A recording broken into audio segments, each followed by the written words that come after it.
ئەو ڕۆژانەی ڕۆژوگرتن تیانە مەکروهە، حەد الئیمکان نابێت یای بە ڕۆژوو ببی. یەکەم ڕۆژی عارفە بۆ کەسێک کە لە حەجە.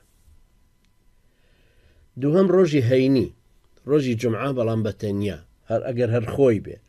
بەڵام جاری وا هەیە جومعەیە بەڵام کەوتۆتە 14 یا 15 یا 16 مانگە عەرەبیەکەوە، مادامانی کەشی گرتووە تەبعاً هەمە هیچ مەحزوورێکی لەسەر نییە، هیچ شکالێکی تیانی.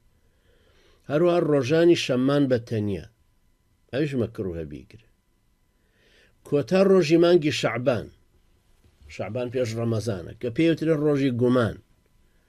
ئەگەری ئەوە هەیە کە سبەینە ڕەمەزانە ئەمڕۆ ئاخر ڕۆژی شەعبانە، ئاوە کە ئەکەوێتە گومان و پێڵەن یەوم الشەک، ئەو کاتە نابێت بە ڕۆژوو بێت. ئەمە ئەگەر کەوتە ئەو ڕۆژانەوە کە لەسەر ڕۆژوو گرتنیان ڕاهاتووەکو دووشەمە و سێشەمە بێ، یان وەکو ئەیام البیض نابێت تەبعاً لێرە، چکە باز لە کۆتا ڕۆژی